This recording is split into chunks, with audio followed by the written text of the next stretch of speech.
I had just set the kettle down on the stove when the phone rang. That old landline, its shrill cry cutting through the quiet morning like a knife. My hands were damp from rinsing dishes, the scent of coffee grounds still clinging to the air. I reached for the receiver, expecting a telemarketer, or maybe Loretta calling to remind me about Bible study. Instead, I heard my son's voice. David. His tone was bright at first, the way it always was when he called me between flights. But then, before I could ask how he was doing, his words changed my world. "Mum," he whispered, "something strange is happening." Before we continue, don't forget to like this video, subscribe to the channel, and turn on the bell icon, so you never miss a story like this one. His next sentence froze me where I stood, dish towel still in my hand. "Vanessa is here.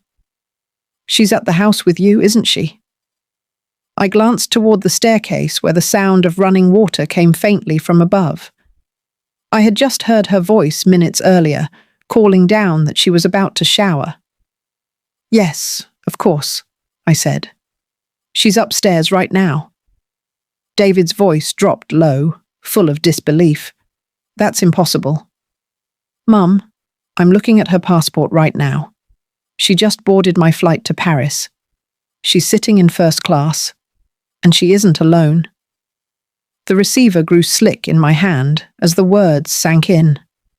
Upstairs, the water stopped. Then I heard the creak of the bathroom door. "Mum?" Vanessa's soft voice floated down, casual, warm, exactly as it always had been. "Who's on the phone?" And just like that, I felt the ground shift beneath me. I want to tell you I brushed it off. That I laughed. Told myself David must have been mistaken. That fatigue or some mix-up at the gate had made him think he saw his sister-in-law. But even as I hung up and forced my voice steady, unease seeped through me like water through old wood. Because I had seen Vanessa that morning. I had touched her hand when she passed me a plate. I had watched her smooth Naomi's braids before school, humming under her breath. There was no mistaking her. Yet David wasn't the type to confuse faces, not when it came to family. And his voice, low, tight with certainty, wasn't the voice of a man guessing. I sat down hard at the kitchen table, staring at the faded placemats. My late husband's photograph stared back from the mantel, his quiet eyes reminding me of the promises I had made to keep this family safe, to hold us together even in the years since cancer had taken him. But how do you hold a family together when the threads themselves begin to twist? Vanessa came down a few minutes later, fresh from her shower, wrapped in that pale blue house robe she favored. She smiled like nothing was wrong, asking if I wanted her to pick up tomatoes on her way to the market. I nodded, too quickly. My throat felt dry as ash. She kissed my cheek, soft as ever, and left with her wicker basket swinging at her side. Through the lace curtains, I watched her walk down the street until she disappeared behind the gate.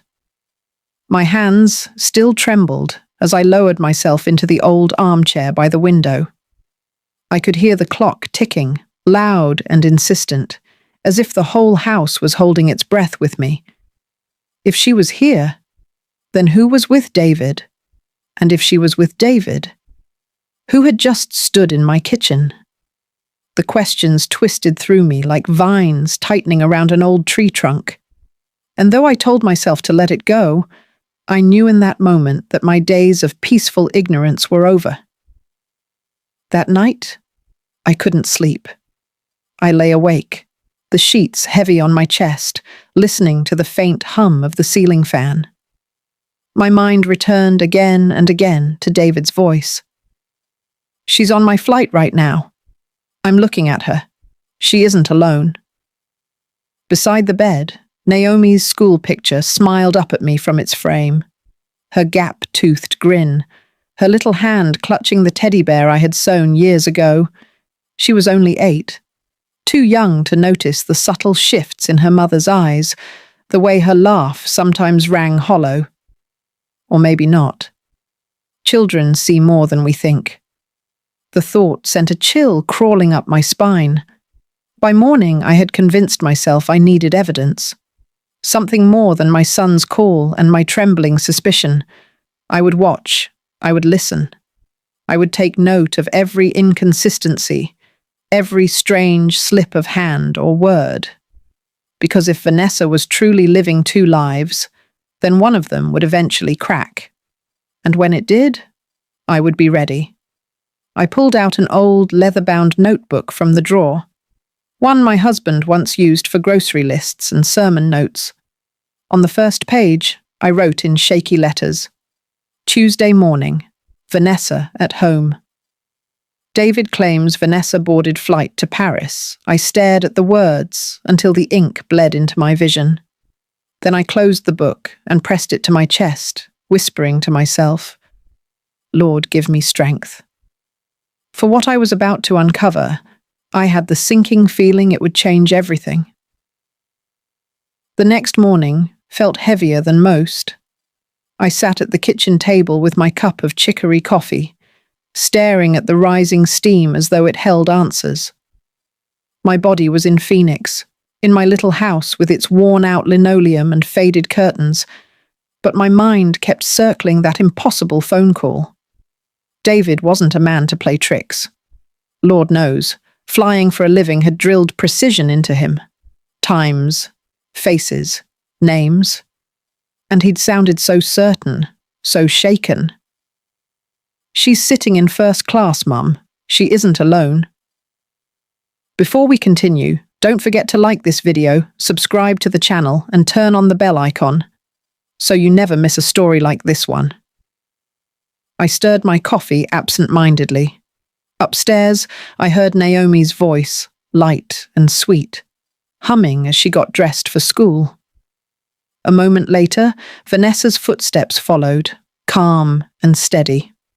I watched her come down the stairs in a cream blouse, her hair pulled back in a neat bun. She looked the same as always. Warm smile, soft voice, carrying Naomi's lunchbox with careful hands. "Morning, Mum," she said, leaning down to kiss my cheek. It was the same greeting she'd given me every morning for years. And yet, for the first time, I caught myself studying her. The way her eyes shifted ever so slightly when she smiled, how her left hand lingered longer on the banister than it should. She looked real. She felt real. And still, doubt gnawed at me. After Naomi left for school and Marcus hurried off to his architecture office, the house grew quiet. Vanessa stayed behind, folding laundry on the sofa. Her hands moved gracefully, smoothing each shirt as though she had all the time in the world. "Do you need anything from the market today?" she asked casually. My throat tightened. That same phrase again. Always the market, always errands, always somewhere to go. I forced a smile. "Just some onions, honey. If it's no trouble." She nodded, still folding. "Not at all." But I noticed something that made my stomach turn. She was folding with her left hand guiding the fabric. For as long as I had known her, Vanessa had been right-handed. She cut vegetables with her right, signed Naomi's permission slips with her right. Yet here she was, folding with her left, as if it had always been natural. I said nothing. I only wrote it down later in my notebook. Wednesday, Vanessa folded laundry with left hand. The words stared back at me like an accusation. That afternoon, Loretta dropped by. She wore her usual wide-brimmed hat and carried a basket of peaches from the farmer's stand. Her laugh filled the kitchen like it always did, bold and unapologetic. But when Vanessa excused herself to take a call in the other room, Loretta leaned across the table, lowering her voice. "Gloria, baby, don't get mad at me," she said. "But something's been off with that daughter-in-law of yours." My breath caught. What do you mean? Loretta's eyes sharpened. Yesterday, I saw her near the bus stop, just standing there looking different, cold, like she didn't even know me. I waved, and she turned her face away. Then later that evening, she came by my porch smiling, like nothing happened. Same outfit, same day. You tell me how that makes sense? I gripped my coffee cup, my knuckles white. She's been under stress, I whispered. Marcus's long hours, raising Naomi. Maybe she's just tired? Loretta shook her head firmly. No, Gloria. I've known that girl since Marcus brought her round the first time. Something's changed, and you better not ignore it. Her words cut me, because they echoed the storm already churning in my own heart. When Vanessa came back into the room, her phone call finished, she carried herself with the same soft grace. She asked if Loretta wanted pie, and her smile was so warm that for a split second, I wondered if I really had imagined everything. But Loretta's sharp glance at me told me otherwise. That night, while Marcus read through his blueprints and Naomi colored quietly at the table, I watched Vanessa serve dinner. She moved easily, setting plates, pouring water, laughing at Naomi's little jokes. Then Naomi looked up, her child's eyes bright. Grandma, guess what? Yesterday, Mama helped me with my homework, and her handwriting was so pretty. But today, she wrote with her other hand, and it looked all funny, like a stranger wrote it. My fork froze halfway to my mouth. Vanessa chuckled lightly, brushing Naomi's cheek. Oh, sweetheart, Mama was just tired. Don't worry about that. But I couldn't shake the way her eyes flickered, just for an instant, as if Naomi had uncovered more than she should. After dinner, when everyone had gone upstairs, I sat alone at the table. The clock ticked loudly in the silence. I opened my notebook again and wrote, Vanessa's handwriting inconsistent. Naomi noticed. Loretta confirmed strange behavior. The page trembled beneath my hand. I closed the book slowly, whispering into the empty room. Lord, what is happening in my house? And though no answer came, I knew one thing for certain. I couldn't ignore the shadows any longer. The sun had barely risen when I stepped out into the yard with my watering can. The garden was my husband's pride once. A small patch of earth filled with daisies, collards, and roses that never bloomed quite right in the Arizona heat. Now it was mine to tend, though my knees ached and my back stiffened with every bend. As I poured water over the daisies, I thought of David again. His voice, low and strained. She's on my flight, Mum. She isn't alone. The words would not let me rest. Before we continue, don't forget to like this video, subscribe to the channel, and turn on the bell icon, so you never miss a story like this one. I straightened, pressing a hand against the small of my back when the gate creaked open. Morning, Gloria. It was Mrs. Ellis, my neighbour of more than 30 years. She carried a basket of warm cornbread, her silver hair tied in a scarf. I'd known that woman longer than I'd known Vanessa, and she never came empty-handed. I invited her in, but before she even stepped past the threshold, her eyes narrowed slightly. Your Vanessa brought me a plate last night, she said, but something struck me as strange. I froze. Strange how? She handed it to me with her left hand. And you know as well as I do that girl's a righty. Always has been. Even bragged once about her penmanship in school. But last night, Mrs. Ellis shook her head. She looked different. Like she was trying on someone else's skin. The watering can slipped in my hand, water splashing onto the ground. I forced a smile. Maybe she was just tired, Helen. You know how it is. But inside, a cold weight sank deeper. It wasn't just me seeing it. Others had begun to notice too. Later that afternoon, I went to the market for bread. Mr. Johnson, who had run the bakery since his daddy's time, leaned over the counter and lowered his voice. "Mrs. Jefferson, I hope you don't take this wrong. Your daughter-in-law. She came by this morning looking real sour. Didn't say a word. But just yesterday she was laughing, asking me about my wife's arthritis. Same woman, two different faces. I thought maybe you'd want to know I thanked him," my voice tight, and hurried out with the loaf clutched against my chest. On the walk home, the voices of Mrs. Ellis and Mr. Johnson rattled inside me.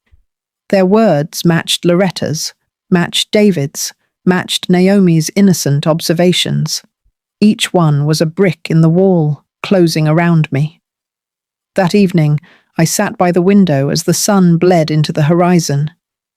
Vanessa returned from her errands, her wicker basket swinging, her blouse freshly pressed. "Good afternoon, Mum," she said, her smile polite but not warm. "I got everything for supper." Her tone was dry, clipped. Not the Vanessa from yesterday, the one who hummed while braiding Naomi's hair. "Why the change of blouse?" I asked softly. "You left in white this morning. Now you're in blue." For a fraction of a second, she hesitated. Then she laughed lightly. "Oh, I spilled juice on it at the market. Had to change." She brushed past me, setting the basket on the table. But that pause, that flicker of unease, lodged itself in my mind like a thorn. That night, after the dishes were cleared and the house had gone quiet, I pulled out my notebook again. My hand trembled as I wrote, "Thursday, Mrs. Ellis noticed Vanessa using left hand. Mr. Johnson observed personality shift, changed blouse midday, voice colder." The page filled with my shaky script. Each line felt like a betrayal carved into paper. I closed the notebook and held it against my chest, whispering, "Lord, I don't know what's happening, but I will not let my family drown in secrets."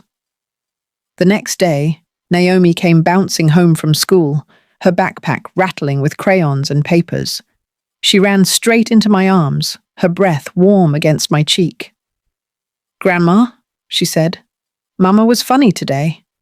She forgot the song she sang me yesterday, the one you always sing, Cielito Lindo. Yesterday it was so pretty. But today she looked at me like she never heard of it." My heart sank. That lullaby, I'd sung it to Marcus and David when they were small, and only Vanessa and I knew it in this house. If she had forgotten it, then who was the woman singing yesterday? That evening, Loretta stopped by again. She didn't bother with pleasantries, just took one look at my face and said, "It's getting worse, isn't it?" I led her into the kitchen, poured coffee, and slid my notebook across the table. She read silently, her lips pressed into a thin line. "Gloria," she whispered finally, "this ain't just nerves. You're being played. That woman, whoever she is, she's hiding something. And if you don't dig deeper, your whole family's going to pay for it." Her words made my stomach twist, because I knew she was right. And yet, staring at the quiet house, hearing Naomi's laughter float from upstairs, I thought of Marcus. Hard-working, weary, trusting. What would this truth do to him? I folded my hands, whispering, "Do I destroy his peace to save him from the storm? Or do I stay silent and let the storm swallow us all?" The choice felt impossible. The night was quiet, too quiet for a house that had once pulsed with laughter and warmth. I sat at the kitchen table, the overhead light humming faintly, casting a circle of gold against the shadows. My old notebook lay open before me, its pages trembling beneath the weight of my hand. I had begun with a single entry, David's impossible phone call, but now the book was filling, line after shaky line, dates, times, behaviors, Vanessa's handwriting changing, her left hand where her right should have been. A blouse that seemed to change midday, neighbours whispering of mood swings, Naomi's innocent confusion over a lullaby. The words stared back at me, black ink on yellowed paper, but they felt alive, like small nails driven into the coffin of the life I thought I knew. Before we continue, don't forget to like this video, subscribe to the channel, and turn on the bell icon, so you never miss a story like this one. I pressed my palm flat over the page, whispering, "Lord, let me be wrong. Please let me be wrong."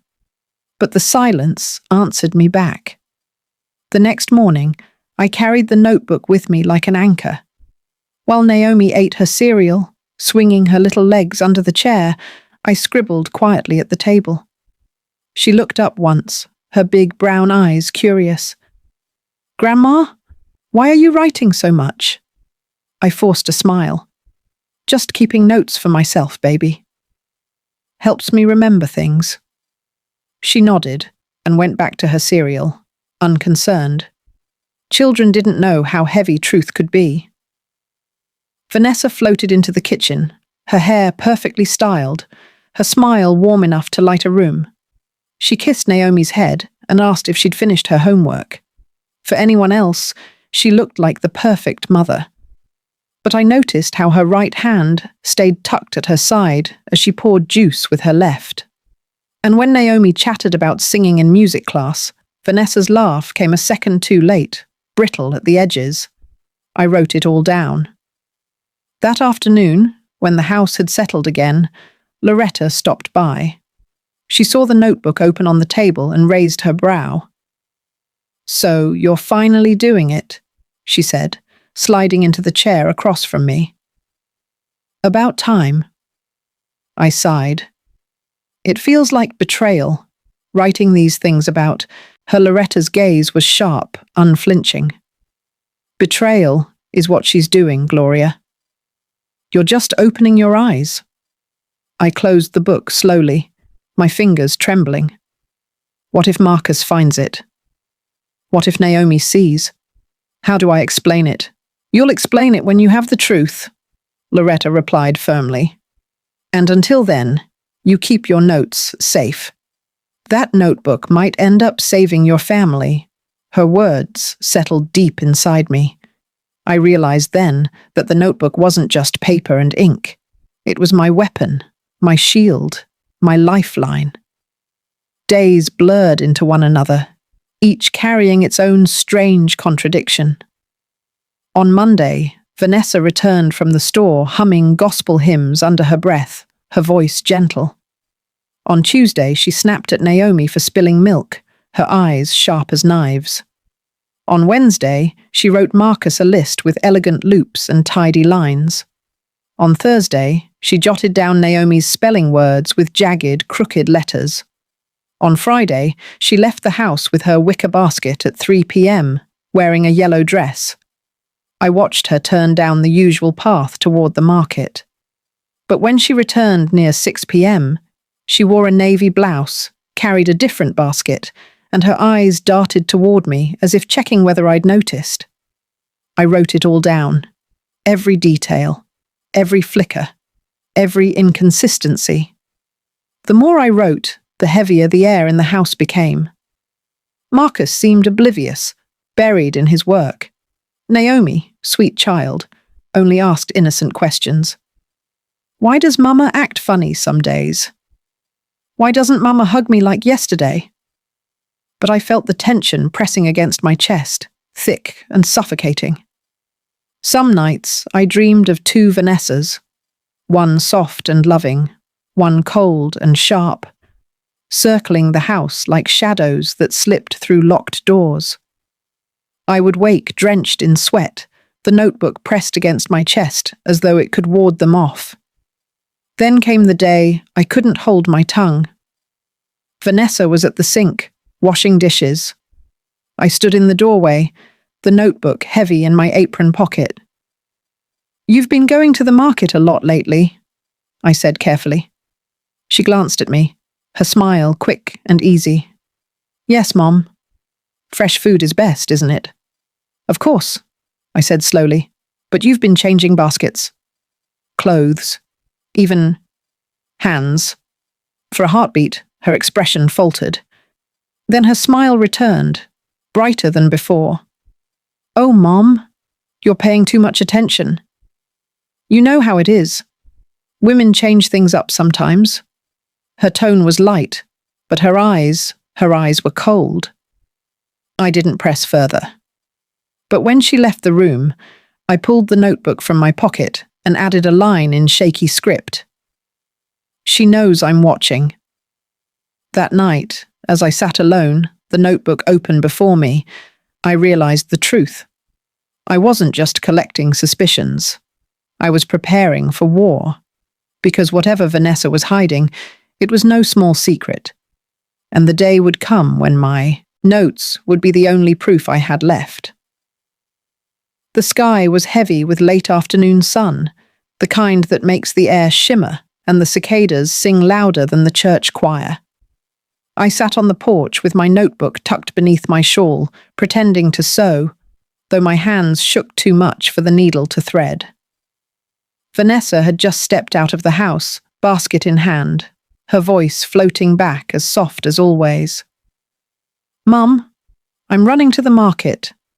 Don't wait up for me. It was the same excuse she had given me nearly every day that week. But markets didn't last till nightfall, and I was tired of hearing the same song with different verses. Before we continue, don't forget to like this video, subscribe to the channel, and turn on the bell icon, so you never miss a story like this one.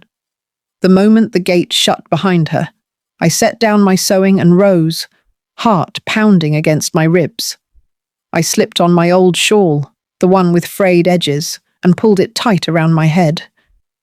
If Vanessa turned and saw me, I could pass as any neighbor woman out for a walk. But I knew the truth. I wasn't walking. I was hunting. The cobblestone street stretched before me, hot under my shoes. I kept my distance, about half a block, my eyes fixed on the familiar sway of Vanessa's blue skirt and the wicker basket at her side. She didn't look back once. When she reached the crossroads, I braced myself for her usual right turn toward the market stalls. Instead, she went left, down an alley I had never seen her enter before. My breath caught. The houses lining that alley were older, their paint peeling, roofs sagging under rusted tin. Children darted barefoot between puddles, their laughter echoing off the cracked walls. A man sat outside a mechanic's shop, tightening bolts, the sharp clang of metal filling the air. I slowed, ducking behind a row of bicycles leaning against a fence. Vanessa walked quickly, head down, shoulders tense, until she stopped before a narrow wooden door. She knocked once, glanced around, and slipped inside. The door closed. Silence swallowed the alley. I stood frozen, my knees trembling. My daughter-in-law, the woman I had trusted with my son's heart and my granddaughter's childhood, had just walked into a stranger's house as though she belonged there.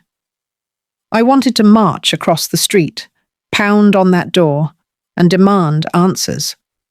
But fear rooted me in place. Fear of what I might find. Fear of shattering what little peace our family still had. So I turned back, my shawl heavy on my shoulders, and walked home with the weight of 100 stones pressing into my chest.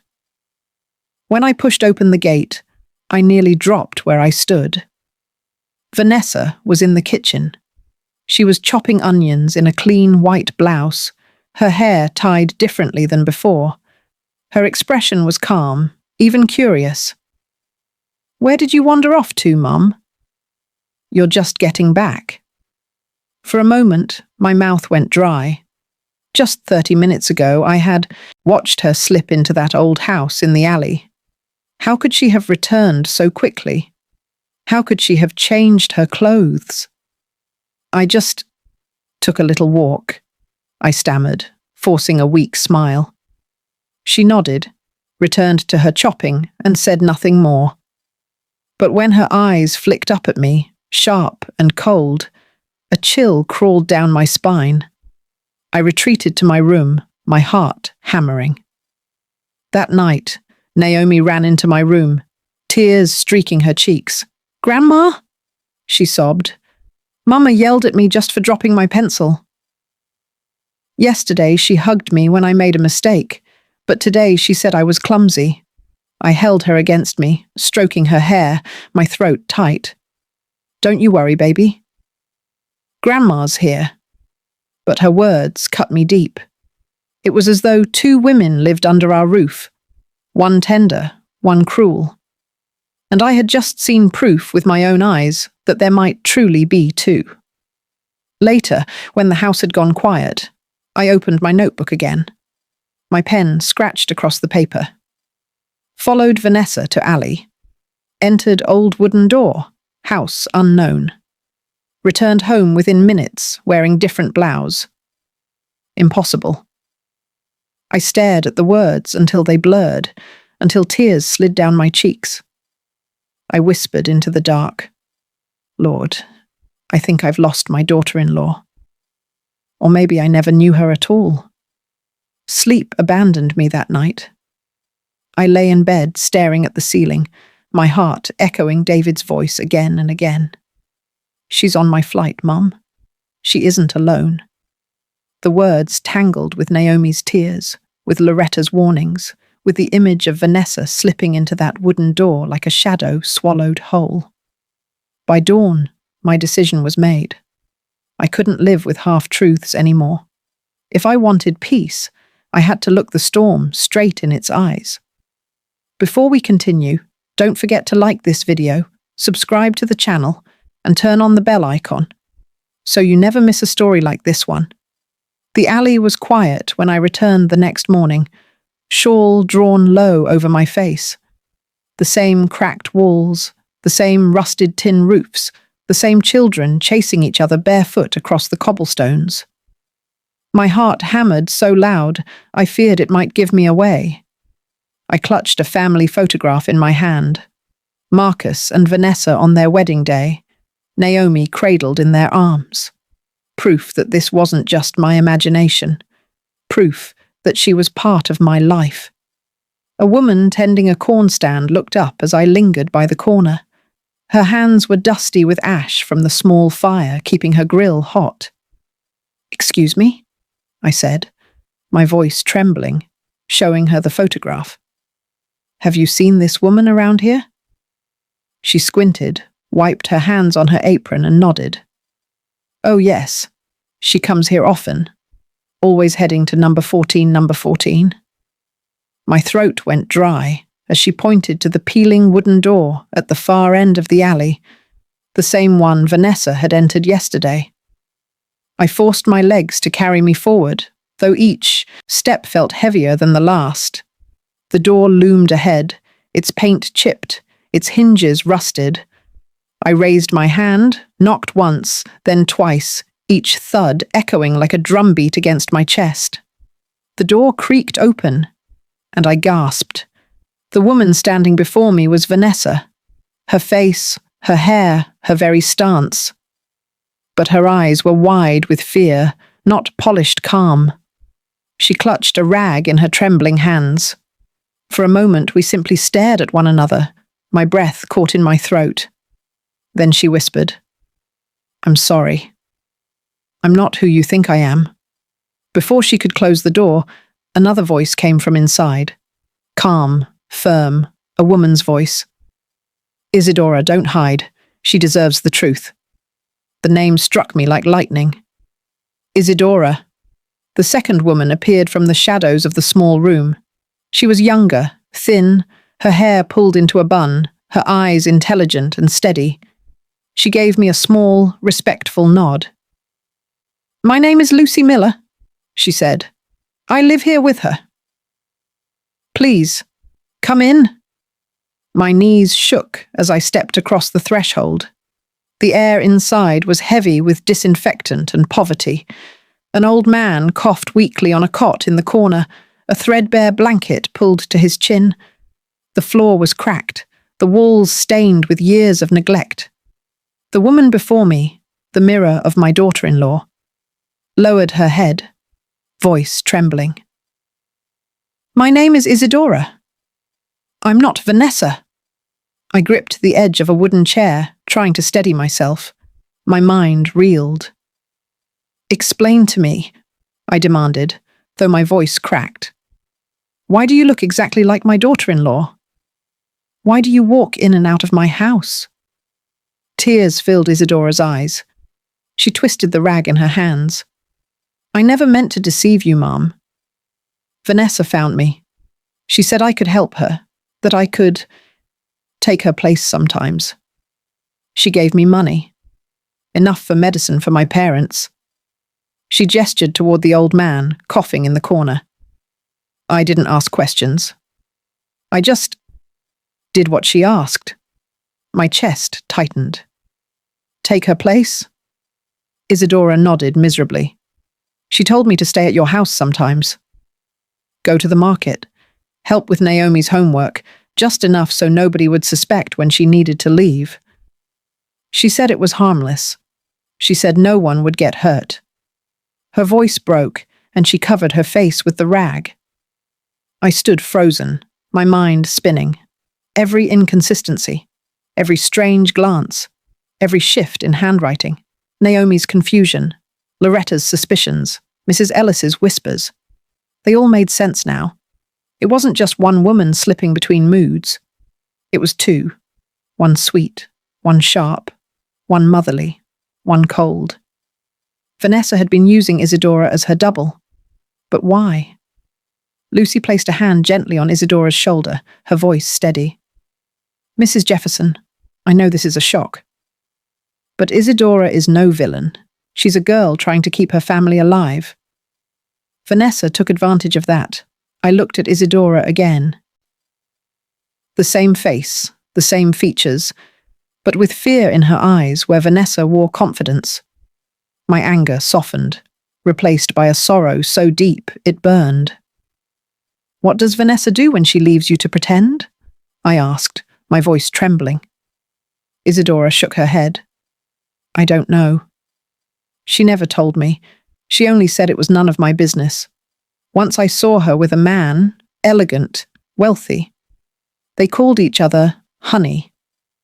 His name was Raymond Cole. The name lodged like ice in my spine. I had never heard it before, and yet I knew it carried danger. I left the house trembling, the family photo still clutched in my hand. Outside, the sun was blinding, but my heart was heavy as stone. Vanessa was living a double life. She had entangled an innocent young woman in her lies, dragging my family into shadows I didn't yet understand. And somewhere, waiting in those shadows, was the name Raymond Cole. The days that followed my visit to the alley pressed down on me like a storm cloud that refused to move. I couldn't shake Isadora's trembling face, her eyes so much like Vanessa's, but stripped of polish and pride. And that name, Raymond Cole, clung to my thoughts like a burr you couldn't pull free.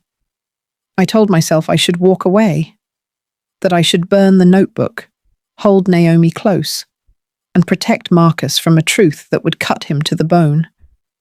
But once you've looked behind the curtain, you can't go back to pretending.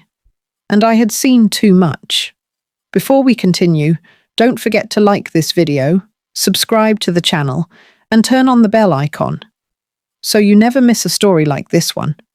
It was a Saturday morning when I decided to return to that house. My heart pounded as I stepped back into the alley, clutching the photograph tighter than scripture on a Sunday. Number 14 stood as worn as before, its peeling paint and crooked window mocking me for daring to come again. This time, when the door opened, Isadora didn't look as startled. She met my eyes with a mixture of guilt and relief, as though she'd been expecting me. "Mrs. Jefferson," she whispered, "please come in." Inside, The air was heavy again, with disinfectant and sickness. The old man on the cot wheezed in shallow breaths, his chest rising and falling with painful effort. But it wasn't him my eyes searched for. It was the truth. "Isadora," I began, my voice trembling but steady enough. "I need more than scraps of half-truths. Why you? Why would Vanessa pick you of all people to play her double?" She lowered her eyes, twisting her hands in her lap. "I've asked myself the same question, Ma'am. We met by chance years ago, at a market. She stared at me like she'd seen a ghost. Next thing I knew, she was offering me money if I'd pretend to be her sometimes. I didn't want to, but my parents needed medicine. So I agreed." Her words sliced through me, but it wasn't enough. Something deeper lingered behind her gaze. "Isadora," I pressed. "You look exactly like her." "That isn't chance. Tell me the rest." She hesitated. Then she pulled out a tattered envelope from an old dresser and placed it in my hands. "These are my adoption papers. I've never shown anyone, but maybe you'll understand." My hands shook as I unfolded the yellowed documents. At first, the words blurred. Then my breath caught. Birth date, identical to Vanessa's. Hospital, the very same one in Phoenix where Vanessa had been born. I looked up, my throat dry. You and Vanessa." Isadora's voice cracked. "We're twins." That's the only explanation. The world tilted beneath me. Twins. One raised in comfort, polished into the perfect daughter-in-law.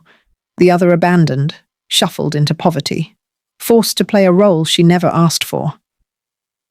I gripped the edge of the chair, the paper trembling in my hand.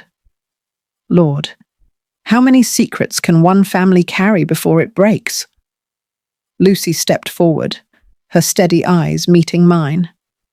"Mrs. Jefferson?" I tried to stop this arrangement. I told Isadora no good would come from it, but she was desperate, and Vanessa knew how to pull the strings. I turned to Isadora, tears burning in my eyes. Why didn't she ever tell me? Why didn't Vanessa tell anyone she had a sister? Isadora shook her head, sobbing softly. I don't know. She never wanted me to speak. She just gave me tasks, told me when to show up, told me when to disappear. I thought maybe she was ashamed of me, or maybe she wanted to keep her world neat and pretty without me in it. Her words tore through me, because behind them, I recognized the truth. Vanessa hadn't just been hiding her affair. She'd been hiding blood, family, a sister cast aside. The pieces snapped together in my mind, the inconsistencies, the changes in mood, Naomi's innocent observations. Some days Naomi had been hugged by her real mother. Other days she had been comforted by a stranger who shared her mother's face. The thought broke me. I pressed my hands to my eyes, whispering, "That poor child. She's been living with two mothers without even knowing it."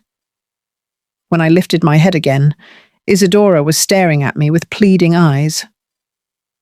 "Mrs. Jefferson, I never meant to hurt Naomi. She's a sweet little girl." But I was trapped. Vanessa held the purse strings, and I had sick parents. Please believe me, I believed her.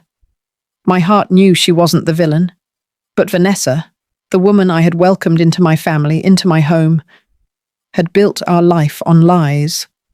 And now I had to decide what to do with the truth. As I left that little house, the papers clutched to my chest.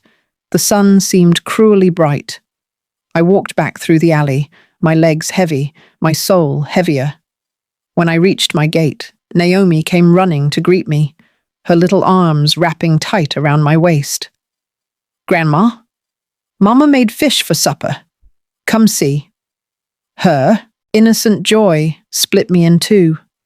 How could I destroy her world with what I now knew?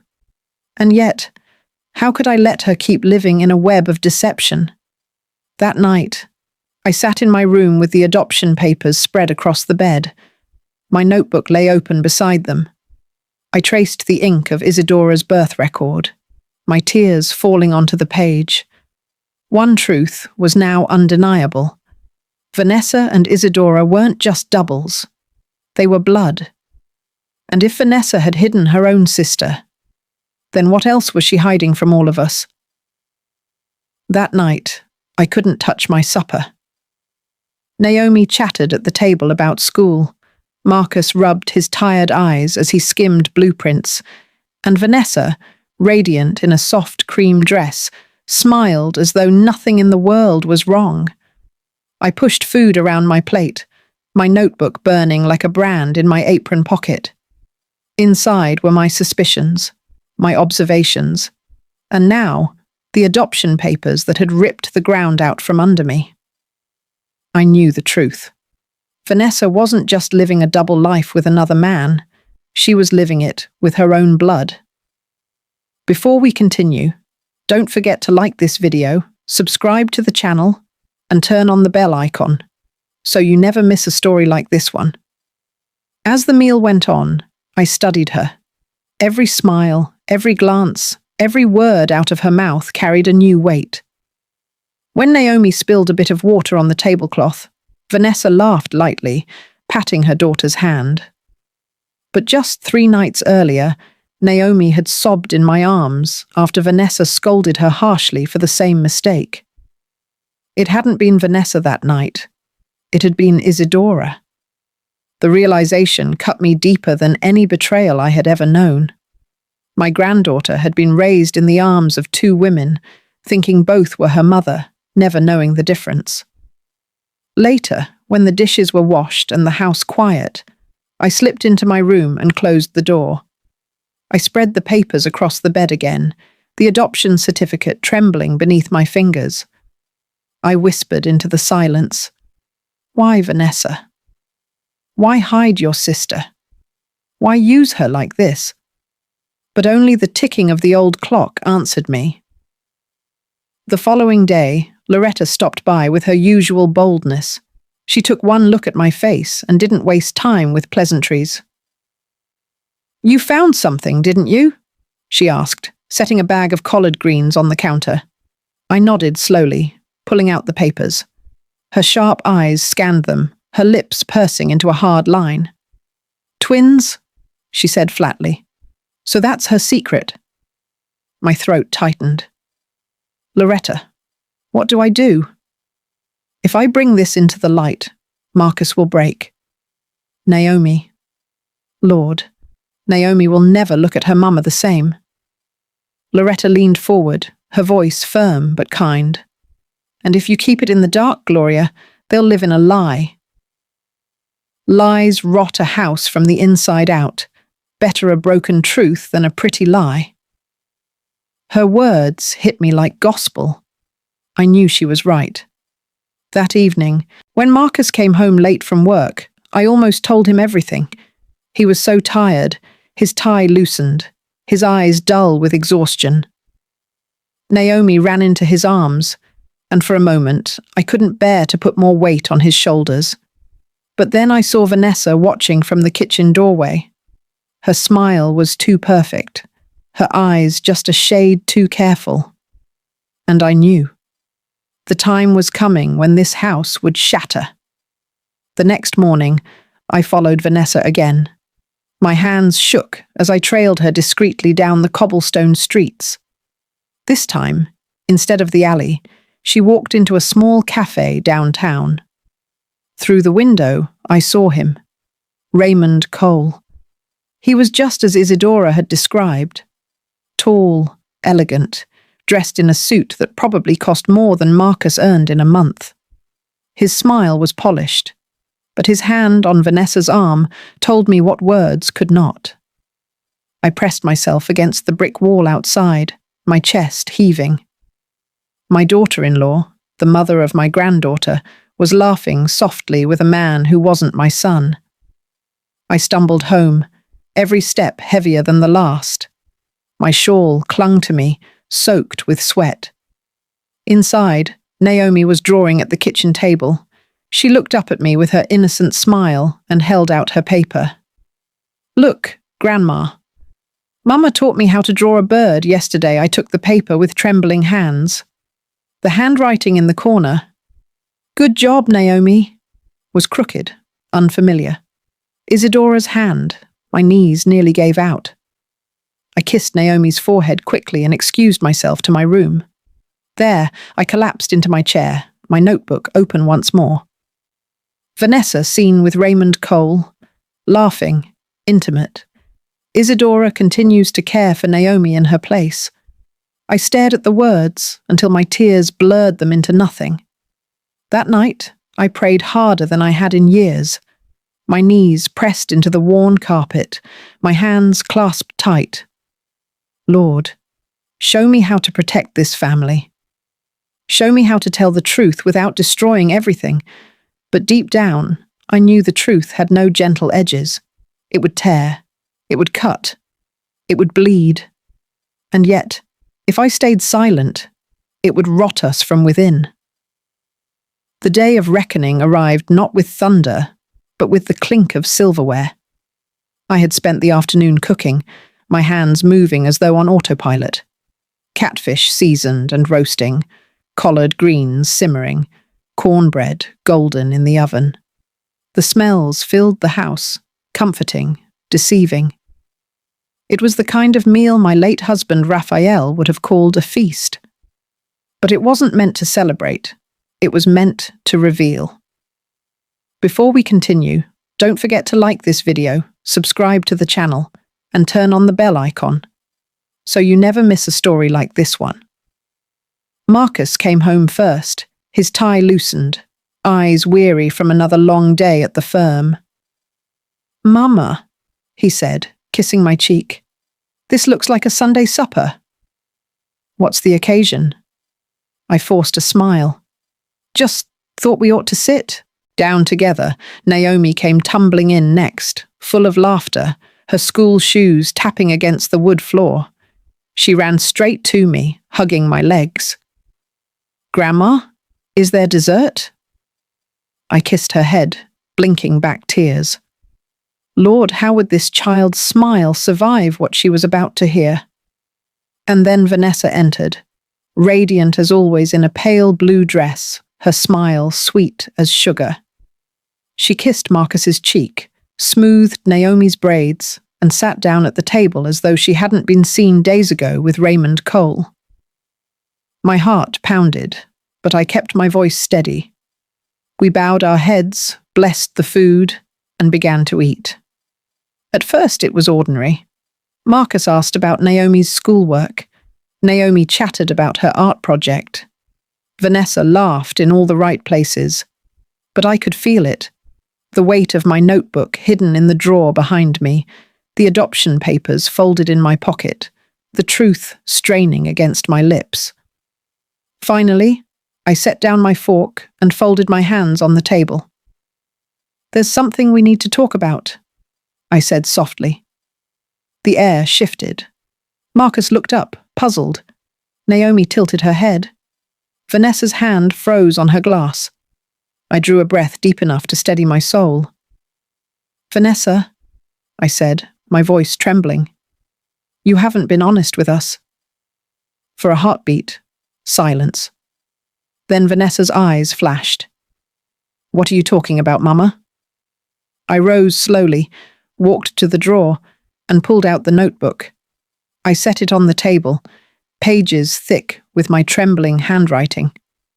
Then I laid the adoption papers beside it. "David called me from the airport," I said, my voice gaining strength. "He saw you boarding a flight to Paris while you were here in my house.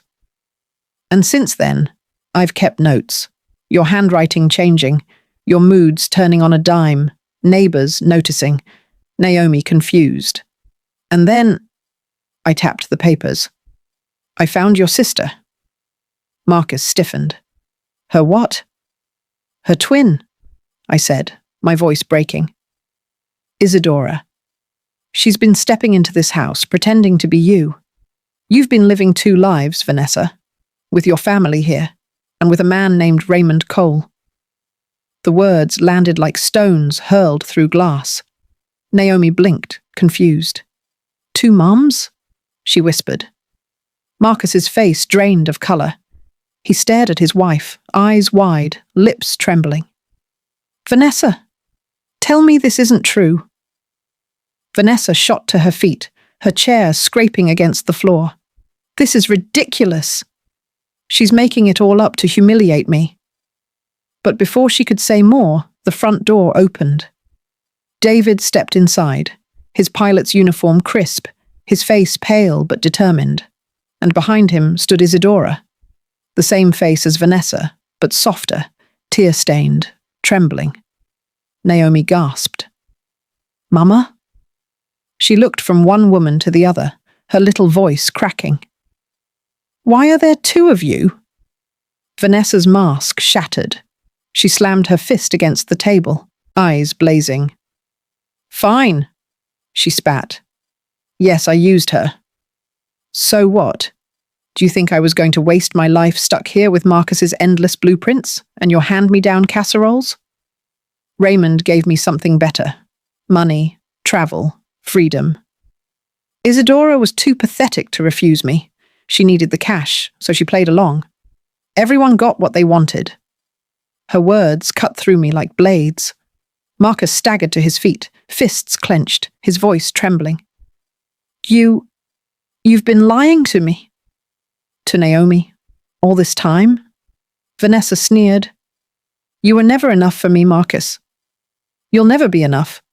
Raymond is a real man, not some small-time architect scratching for pennies. Naomi burst into tears, burying her face in my skirt. I wrapped my arms around her as my own tears fell freely. Isadora stepped forward, her voice trembling but clear. Sister, you didn't have to hurt them like this. I only ever wanted to help. I never knew it would destroy them. Vanessa's glare shot like fire across the room. Stay out of this. You're nothing but a shadow. You wouldn't even exist if it weren't for me. But Marcus cut her off, his voice sharp with fury and pain. That's enough, Vanessa. Pack your things and get out. You'll never step foot in this house again. Vanessa's face hardened, her eyes cold as stone. She turned without another word, grabbed her purse, and stormed out. The door slammed so hard the windows rattled. And just like that, the house fell into silence, broken only by Naomi's sobs. I gathered my granddaughter close, rocking her as though she were still a baby. My tears wet her hair as I whispered, Hush now, baby. Grandma's here. I've got you. But inside, my heart broke wide open. Because I knew Naomi's world, Marcus's world, my world, would never be the same again. The house felt like a funeral after Vanessa's footsteps faded into the night. The air was heavy, suffocating, as though even the walls knew what had just been lost. Naomi's cries echoed in the silence, sharp and unrelenting. I held her close, rocking her in my arms, whispering every lullaby I still remembered from my own motherhood. My voice cracked on every verse, but I sang anyway, because children deserved comfort, even when comfort was built on ruins.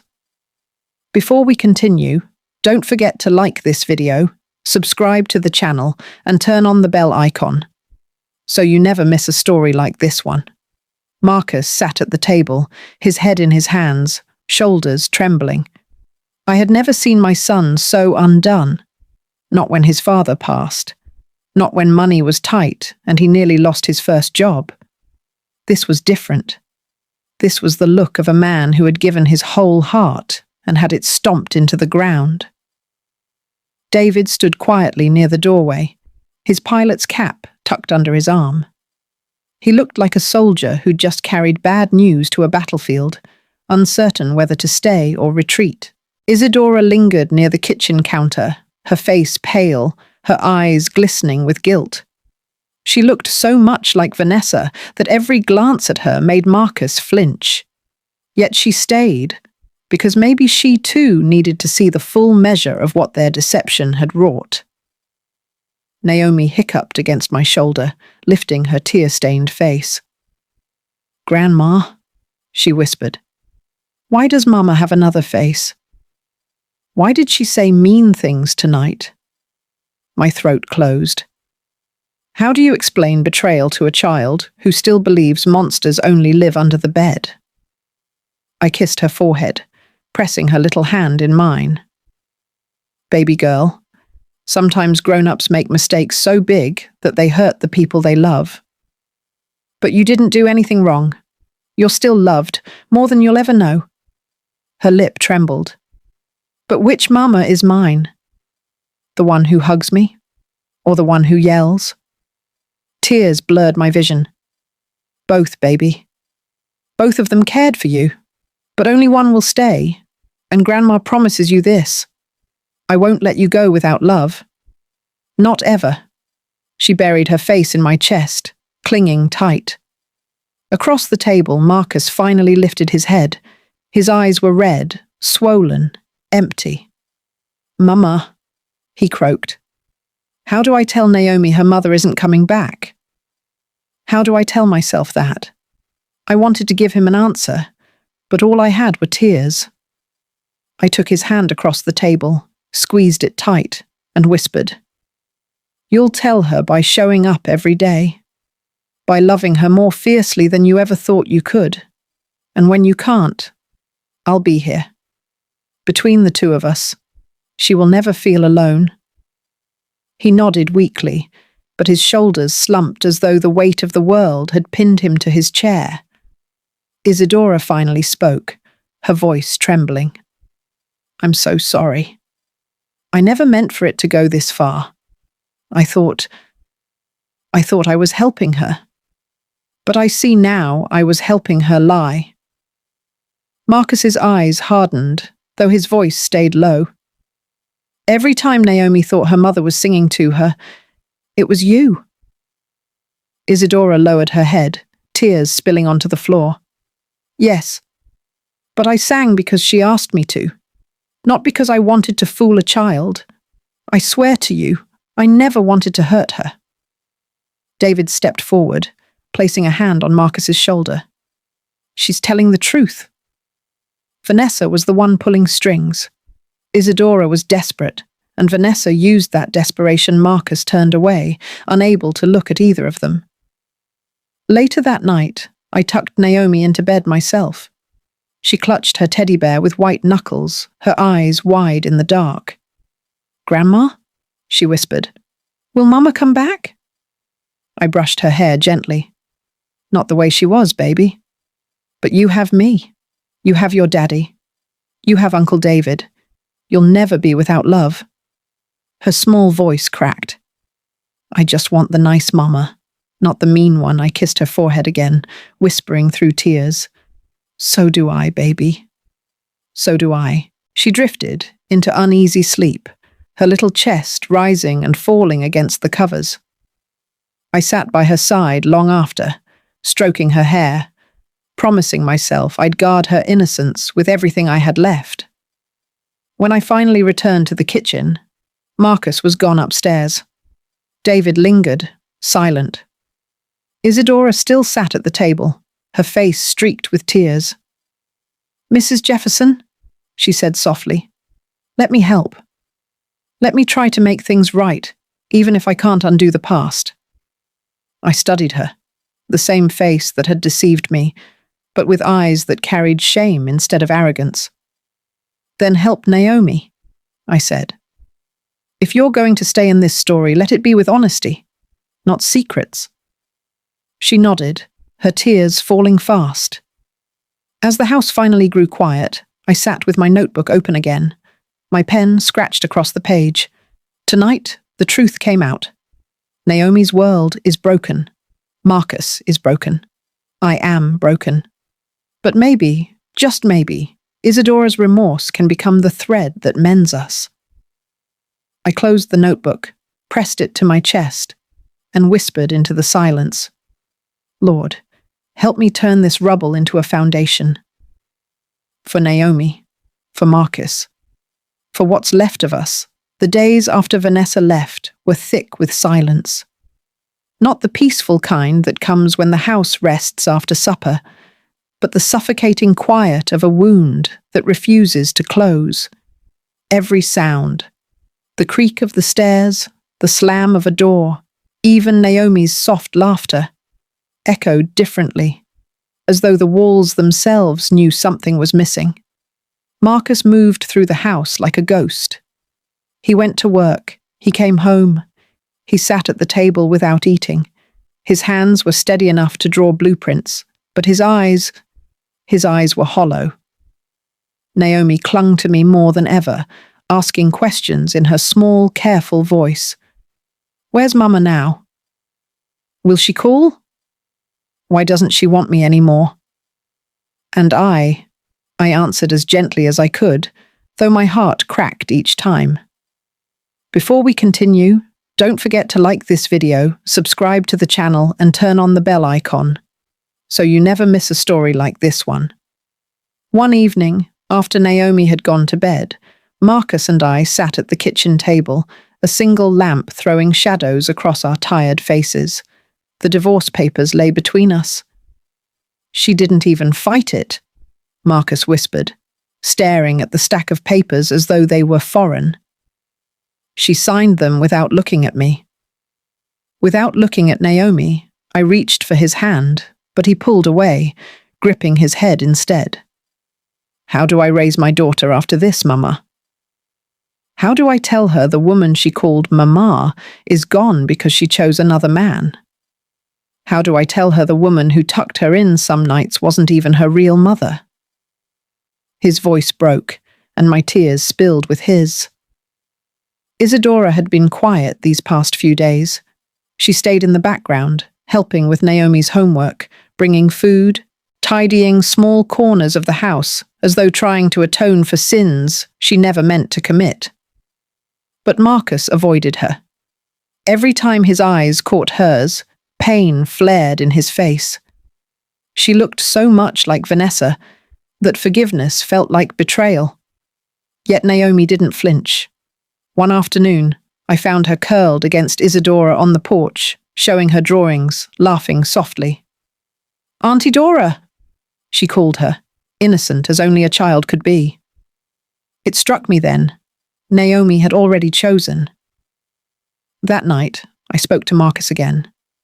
"Son, I know it cuts deep to see her face, but Naomi, she finds comfort in Isadora. She doesn't see betrayal. She just sees someone who stayed." Marcus's jaw tightened. Stayed because she had no choice. I shook my head. No, Marcus. She could have run after Vanessa or hidden in shame, but she's here. She's here when Vanessa is not. For a long moment, he said nothing. Then he pushed the papers toward me. "Mama, you raised me to believe in vows. And now I've got to raise my daughter in the ruins of broken ones. If you think keeping Isadora near will help Naomi, then I won't stand in the way. But I can't see her as anything but a reminder of the woman who destroyed me." His words cut me, but I understood. Healing wasn't a light switch. It was a slow climb through thorns.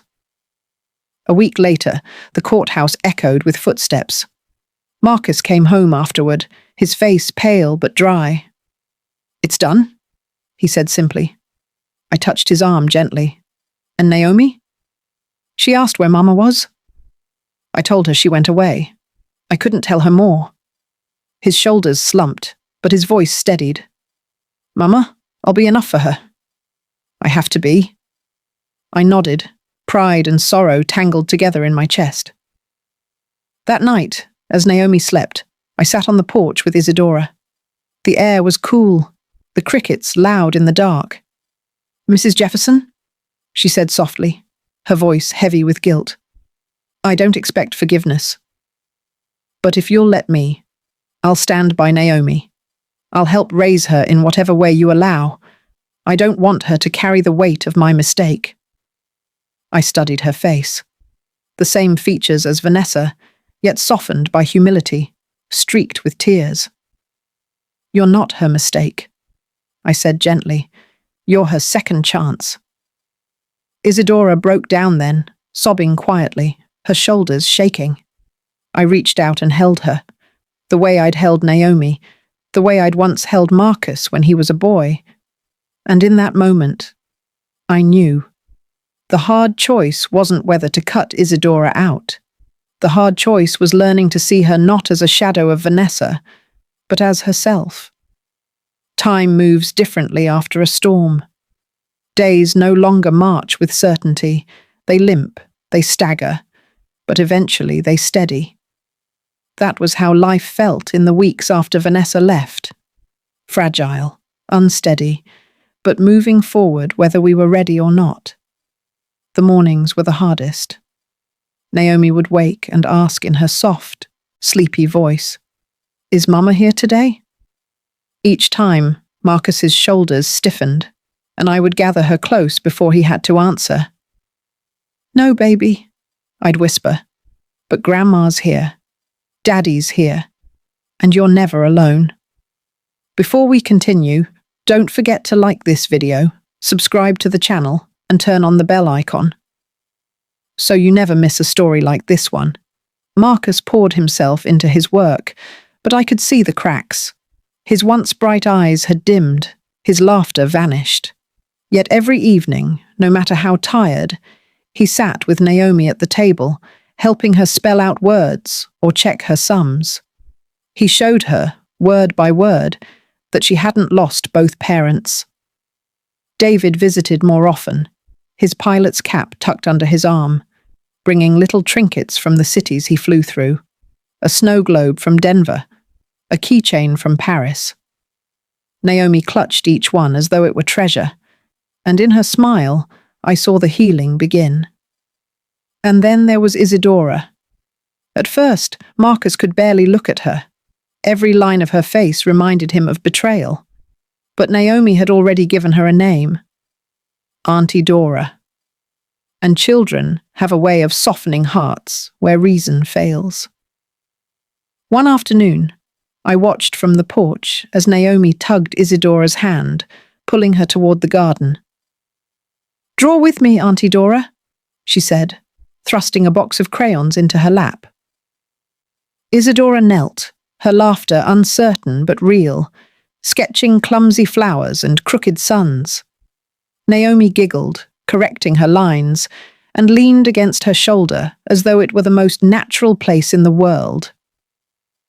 When Marcus came home that evening, he froze at the sight. His jaw clenched. But instead of walking away, he stood in the doorway, watching. For the first time, I saw something shift. Not forgiveness, not yet. But the faintest crack in the wall around his heart. A month passed. The divorce was final, and Vanessa never returned, not even to ask about Naomi. The silence of her absence was its own answer. Marcus said little about it, but late one night, as we sat together on the porch, he finally spoke. "She didn't just leave me, Mama. She left Naomi. That's worse than anything she did to me." I placed my hand over his. "And yet, look at your daughter. She laughs. She draws. She sleeps in peace again. That's because you stayed. That's because we stayed." His eyes glistened, and for the first time in weeks, I saw a flicker of life return to them. It was Naomi, in her innocent way, who sealed what I had already begun to see.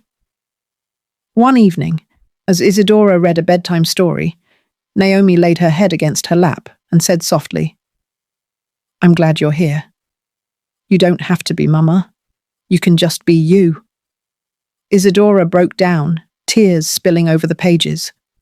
She kissed the top of Naomi's head, whispering, "Thank you, baby girl. That's more than I deserve." And from that moment on, she wasn't just Vanessa's shadow. She was Isadora, flawed, repentant, but real. Life didn't become perfect. There were still nights when Marcus sat staring at the walls, still mornings when Naomi asked questions too heavy for her age, still moments when I felt the weight of it all pressing down on my shoulders. But slowly, laughter returned to the house. Naomi's drawings filled the fridge again. Marcus smiled, even if faintly. David whistled when he came through the door. And I, Gloria Jefferson, widow, mother, grandmother, secret keeper and truth-teller, realized something my husband Raphael had once told me before he passed. The truth will set you free, Gloria. But first, it will break you. He was right. The truth had broken us. It shattered illusions, stripped us bare, and left scars we would carry for the rest of our lives. But it also freed us. Freed Naomi from confusion. Freed Marcus from lies. Freed Isadora from being used as a pawn. Freed me from the prison of silence. One night, long after the dishes were washed and Naomi was asleep, I sat alone on the porch, the cool desert wind brushing my face. I could hear faint laughter from inside. Naomi's little giggle mingled with Isadora's gentle hum as she put away toys. I closed my eyes and smiled, tears slipping quietly down my cheeks. Yes, we had lost much. Yes, betrayal had scarred us. But out of the rubble, something new had been built, fragile, imperfect, but real. And for the first time in a long time, I felt peace. 3 years have passed since that night when truth ripped through my house like a tornado. 3 years since Naomi wept into my skirt, since Marcus signed the divorce papers, since Vanessa slammed the door and chose a different life. The wounds have not vanished. They never do. But scars, I've learned, can be beautiful too. Proof of survival. Proof that we lived through something meant to break us. Before we continue, don't forget to like this video, subscribe to the channel, and turn on the bell icon, so you never miss a story like this one. Naomi is 11 now, taller, brighter, her gap-toothed smile replaced by the confident grin of a girl who knows she is loved. She still asks about her mother sometimes, but not with pain anymore. One evening, she sat beside me on the porch, her sketchbook balanced on her knees. She was drawing birds again, only now they soared, wings stretched wide, free across the page. "Grandma?" she said softly. "I don't hate Mama. I just don't need her anymore." I looked at her, my eyes filling with tears. She had grown strong in ways most children her age never had to. And though it broke me that she had to learn resilience so young, I was proud beyond words. Marcus has rebuilt too. The lines on his face have deepened, but the emptiness has eased. He no longer moves like a ghost. Work keeps him busy, and Naomi keeps him grounded. There was a time when he couldn't even look at Isadora without bitterness, but time and her quiet consistency wore down those walls. She never forced herself into his life. She only showed up, for Naomi, for me, for the small needs of the house. And one day, I noticed Marcus laugh at something she said. Not the hollow laugh of politeness, but a real, startled laugh that caught him off guard. It was a small sound, but to me, it was the clearest sign yet. Life was coming back. As for Isadora, she is no longer just a shadow of Vanessa. She is herself. She found steady work at the local library, her love for books blossoming into a role where children run to her for story hour. Naomi often insists on helping her shelve books, beaming with pride as she calls, "That's my Auntie Dora." The shame that once weighed her down has lifted little by little. She still cries sometimes, still whispers apologies when old wounds ache. But now, those apologies are met with forgiveness instead of suspicion. She is no longer a replacement. She is family. David still flies the skies, but he makes sure to land home more often. Naomi looks at him like a hero, and he spoils her with trinkets from every city he visits. He never lets her forget that adventure exists beyond the edges of Phoenix. And I have grown older, slower, but my heart has steadied. I sit on the porch most evenings, watching the desert sun set in waves of gold and crimson, listening to Naomi's laughter, Marcus's steady voice, and Isidora's soft humming. The storm that once threatened to destroy us has passed. Its memory remains, but so does the proof that we survived it. Sometimes I think of Vanessa. I wonder if she ever regrets, if she ever looks back at what she abandoned. But I no longer let bitterness live in my chest. She made her choice, and in the ashes of that choice, my family found a new way to live. Naomi is happy. Marcus is healing. Isidora is free. David is steady. And I, Gloria Jefferson, have kept my promise to hold this family together, no matter how broken the pieces. The truth did break us, but it also rebuilt us, stronger and more honest than before. And as I sit here now, with the sound of Naomi's laughter carrying through the night air, I know one thing for certain. We are not defined by the storms that strike us, but by the love we use to rebuild after they pass.